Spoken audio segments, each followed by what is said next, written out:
This is the first of my series on PCOS, Polycystic Ovary Syndrome. First, let's go over, usually we see that in the 20s and 30s, but we can see it young, even in the teens at the beginning of cycling. It runs in families a lot, so we see a grandma that has it, mom that has it, daughter that has it. High cortisol is also a factor from the adrenal glands. So we've been looking more and more with PCOS patients, especially in the last couple months, at the adrenal glands. So we've been running more adrenal stress index so we can see how that's affecting the PCOS patient. A lot of these cases are linked to insulin resistance, about 30 to 40%. Of course, a lot of them they put on metformin, and of course, if it's not linked to insulin resistance, that's not going to be of a lot of help. So the androgens that are increased in PCOS are mainly, we're talking about testosterone. We can see decreases of sex hormone binding globulin, which is what carries testosterone. So this causes an imbalance of luteinizing hormone, follicle stimulating hormone, which that's going to thicken, and this is my ovary here, that's going to thicken the ovary. So the androgens also, because they're increased, can stimulate insulin production, and that's what leads to the insulin resistance. So it's kind of a mixed bag of tricks.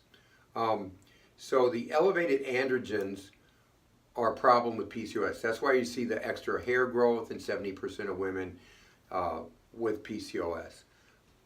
50% of women have elevated DHEA levels. So if you look back, I have the whole adrenocortical pathway on a previous video I did, but simply DHEA converts to androstenedione, converts to testosterone, and that converts to estrogen.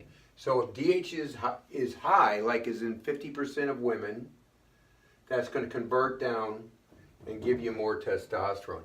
Now DHEA, we see that unfortunately being put in a lot of sports drinks, protein powders.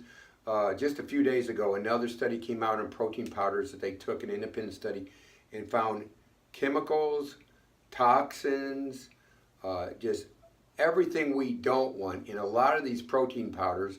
You can't tell if they're organic or not. They still might have them, but there's companies that are considered very reputable that are putting these things in. So if you have questions about protein powders, call me. I'll tell you which ones are good protein powders and which ones aren't.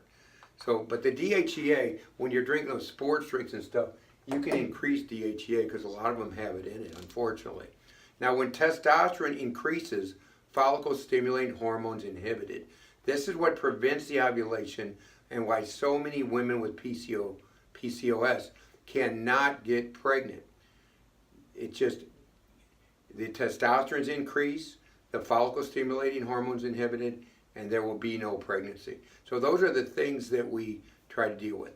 That's the end of number one, and so I'm going to have number two following this in just a moment.